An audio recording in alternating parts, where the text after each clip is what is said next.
কুরবানি ঈদের পর থেকে টানা মাংস খেতে খেতে মুখ পচে গেছে, আর ভাল লাগছে না? তাহলে মুখের স্বাদ এক নিমিষে ফেরাতে ট্রাই করুন মুচমুচে চিংড়ির বালাচা। আর এই হোমমেড বালাচাও রেসিপি একবার বানিয়ে রাখলে মাসের পর মাস ফ্রিজ ছাড়াই ভালো থাকে। হ্যালো, আসসালামু আলাইকুম everyone, welcome to Ramsha shares. চিংড়ির বালাচা বানানোর জন্য অবশ্যই শুকনো চিংড়ি বা চিংড়ি শুটকি লাগবে। এটাকে ভালো করে গরম পানিতে ভিজিয়ে রেখে দিতে হবে 1 ঘন্টা বা আধ ঘন্টার জন্য। এরপর প্যানে তেল গরম করে প্রথমে পেঁয়াজ কুচিগুলো একদম গোল্ডেন ব্রাউন আর ক্রিস্পি করে ভেজে নিয়ে নিব। এরপর এই একই তেলে রসুন কুচিগুলোকেও গোল্ডেন করে ভেজে নিতে হবে। সবগুলোকে পেপার টাওয়ালের উপরে রাখবো যেন এক্সট্রা তেল শুষে নেয়। এরপর ধুয়ে একদম শুকিয়ে রাখা শুকনো চিংড়িগুলো তেলেই হালকা আছে মুচমুচে করে ভেজে নিব।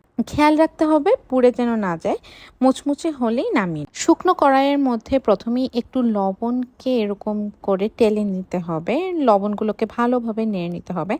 হালকা যখন লাল লাল হয়ে যাবে এর উপরে তেল দিব। এটা কিন্তু নতুন তেল দিতে হবে, ওই পুরনো তেলটা দিলে, ভাজা তেলটা দিলে ভালো হয় না। একটু হলুদ আর মরিচ দিয়ে ভালোভাবে নেড়ে নিব।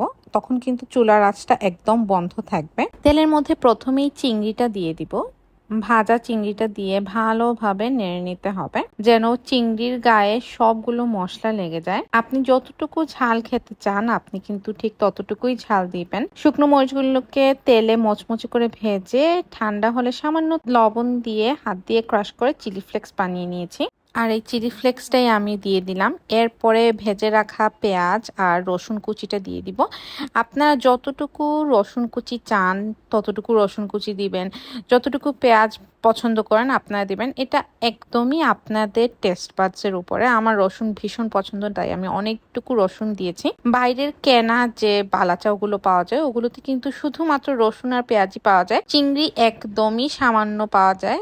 আর আমি এখানে কোনো ধরনের শুটকি দিইনি। বাইরের কেনা বালাচাওগুলোতে কিন্তু প্রায় সময় শুটকি দেয়া থাকে। তো রসুন খুবই পছন্দ করি, তাই রসুন কুচিটা আমি একটু বেশি দিয়েছি। এরপর ভালোভাবে নেড়ে নিতে হবে রসুন, পেঁয়াজ আর চিংড়িটা।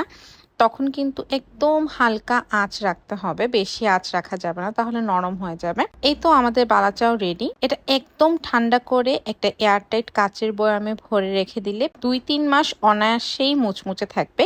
গরম ভাত বা খিচুড়ির সাথে জাস্ট 1 চামচ বালাচাও সাথে লেবু চিপে নিলে তো লাইফ একদম sorted. That's all for today. See you in my next vlog. Till then, tata, goodbye.